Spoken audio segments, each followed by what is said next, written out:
Les insensés par leur conduite coupable, par leur iniquité,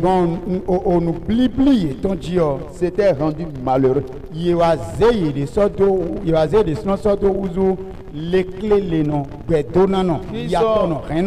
Ceux que Dieu appelle les insensés.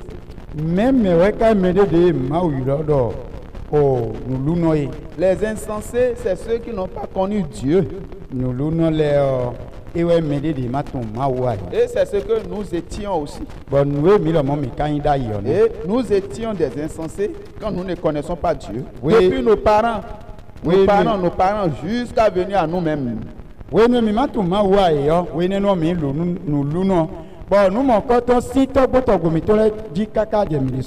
Et ça fait que ça nous a rendus malheureux. Beaucoup de personnes sont malheureuses à cause de cela, parce qu'ils n'ont pas connu Dieu.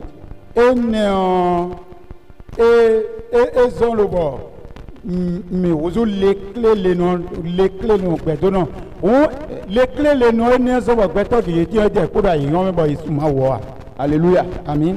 Et la souffrance est là.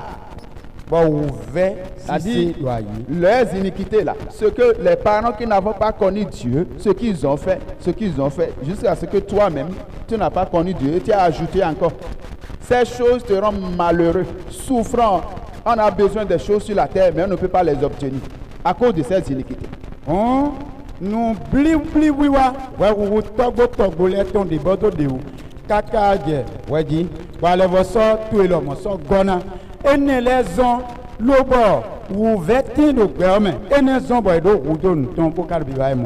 Mais ce que je dis maintenant, il y a des gens qui sont là assis, mais ils ne sont pas là.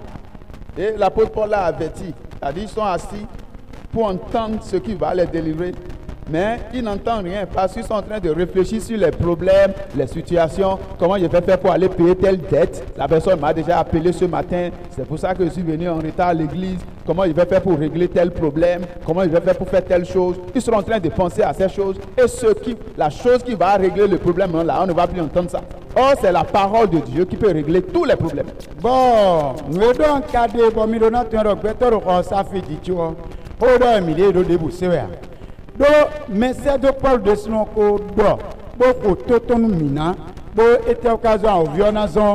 Bon, 10 ans, alors, et au territoire, ouais, tu vas afficher, mais à droit, de courir pour acquérir l'eau. Bon, et ne ouais, 13 ans, le bas, bon, on a déjà fini de donner l'idée.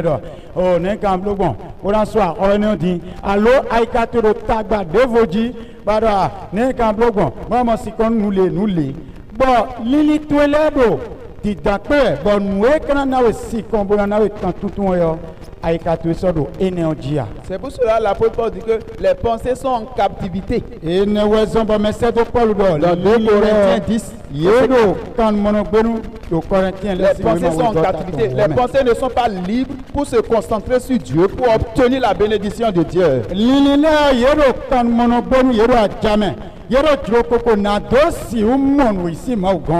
Or, la parole de Dieu brise les chaînes. La parole de Dieu crée des choses que nous ne pouvons pas imaginer.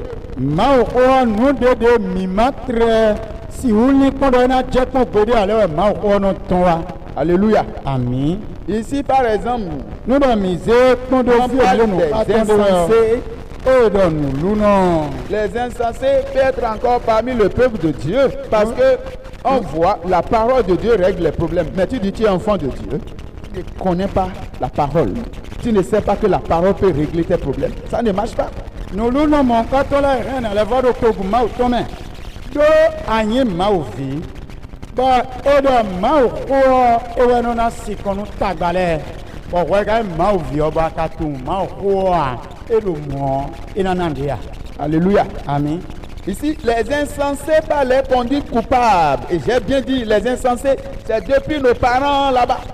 Et là, de fier là, nous l'unons, et là, donc, oui, oui, tant et le ouais, deux, et dit, bon, nous, oui, on est au de alors, nous l'unons, au de si tu as beau les dit, ouais, pour baisser. Et on est venu, c'est-à-dire, comme celui qui a écrit le psaume là, David, il a dit dans le psaume 51, on m'a conçu dans le péché.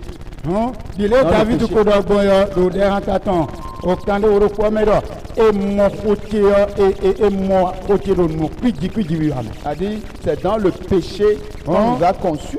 Ti meto ndo wo mewe Donc, do bon, kote di. c'est-à-dire, c'est pour cela l'apôtre Paul dit que vous étiez des fils de la rébellion. Ene wezon le bon message de Paul odo. D'ailleurs, mi ovi ko fondo meditaton. Et c'est ce qu'on était réellement. Bon nous mi nous go me En d'ailleurs fait, ne. c'est pour dire, on nous a conçus dans le péché. On Nous sommes nous a nés déjà- dans le péché. E wendo e do ko mi ton do kwa. Et on ne se soucie même pas de connaître Dieu Ba pour que les problèmes soient réglés. e son tredo do le kondo a nena do gbo la tu ma wo bo ndo si kon le na ndo si kon na tinu tagbale Il y a d'autres personnes, la malédiction est venue à un niveau très élevé au point où ils ne peuvent même pas connaître Dieu. Même quand on les parle de Dieu, ça ne leur dit rien. mais de Ça voleti ne touche même pas leur cœur. mais de voleti nous doit e ko jeba de me lo bo e na bodo ma o do nu yi e won don tinu ya e won don tinu ai kai ton Dans le psaume 14 et le psaume 53, do de an taton wene kodo David kande wa ton go ko me a précisé encore David le votere en disant bodo que Dieu regarde du haut des cieux mao si a pour voir les fils de l'homme. e non pon vi pe toton le sedo S'il y a quelqu'un qui soit intelligent et qui cherche Dieu, bo pondo me de kado tenti eton bodo nu zizin bodo mao bawea et il a précisé ensuite qu'ils sont tous des insensés. bo Ils ne se soucient pas de connaître Dieu. etere diboro yeme nu luno me bien kulo no ye no tredo ni kondo mina tu mawa Et quand on est insensé, on souffre. ba no yi nu luno yi kulo no Ceux eno qui do ne cherchent pas à veme connaître Dieu, mais de ma no bana tu ils mawa peuvent faire alliance avec le monde des ténèbres, alliance avec le diable pour avoir argent, mais c'est éphémère et c'est une gloire passagère. Et il y a la souffrance toujours dedans. Le diable ne donne jamais la paix. ye na jako ha ovio iranze ali do tondo nu do jako ha ovina bona do do akwa na ye ka do yo e na no inu bonu klendo ya kwa na eyin dagbede ado aovino nanu de bondo fifa no no kuto pede ya Alléluia. amen Et c'est pour cela, ici au verset 18, on dit leur âme avait en oreille toute nourriture. Et ils touchaient aux portes de la mort. ene wezo bo kikame afotonu kwton gome do ali do eton nuoko nurudu biwe egbewana bo ye ko ido alors on te beaucoup ton Et il y a des gens, effectivement, quand vous êtes insensé et vous n'avez pas connu Dieu, vous êtes en train de toucher à la porte de la mort parce que le diable peut vous tuer à tout moment.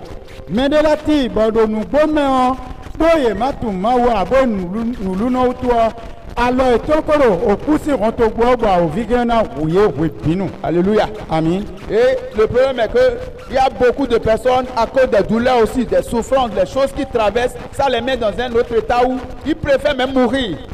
dion mede voleti on dodo uve mewe de utu tagba mewe de uve se de online to menzo lo boye modo mi ku ayonu emi wo Et ici, vous allez voir, leur âme avait en oreille toute nourriture. ti o lo bo ali don eton nu e ko nu do biwa egbe wana La souffrance est venue au point où ils n'ont même plus envie de vivre. oh Pour que l'âme vive, il faut manger. uve sise e jeba de me bo ye so tre do julo na to no pe adonu ana no pe o adona nu we Aujourd'hui, il y a beaucoup de personnes qui se retrouvent encore dans ce cas. Parce que il y a des gens qui ont des besoins qui ne sont jamais satisfaits. C'est une blessure dans les cœurs. C'est une souffrance dans les cœurs.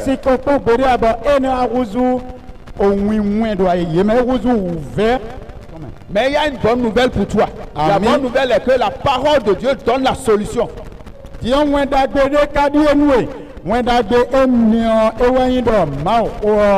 et non à si qu'on nous tabalait Si bien. tu prends la parole de Dieu Nous doit assez mal et tu déclares cette parole sur un bon moment, tu verras un changement dans ta vie. Voilà où nous nous tenons. Peut-être- à mon Dieu de présenter. Tu me dis quel type de parole je vais déclarer. Ça dépend de ton problème, ça dépend de ta situation. Vous voyez, la parole de Dieu, c'est des médicaments. C'est comme une pharmacie. Et tu vas pour acheter le médicament que tu as besoin pour traiter ton maladie. Mais de Dieu, non, d'abord, de tel un canal de ma home. Et non, si de nous, pour mettre où, mais moi, ma home, et qui a tiqué ça pour le moins. Bah, il a tiqué si vous doit de rien. Que vous voyez, qui est la Bible. Ma home, moi, midi, Il y a tous les médicaments qu'il faut pour les problèmes que les hommes traversent sur la terre. a tiqué. Tous les médicaments qu'il faut sont dans cette Et parole. si vous doit être là, pour attention, nous, pour mettre les mêmes du coup, il va En fonction du problème que tu as, en fonction de la maladie qui te dérange. Il y a un verset dans la parole qui est disponible pour régler ton problème. Si tu peux déclarer cette parole, pour cela ici qu'on avait lu dans Matthieu 17, verset 20 à 21, nous avons parlé de la foi comme un grain de sénévé. Et la foi comme un grain de sénévé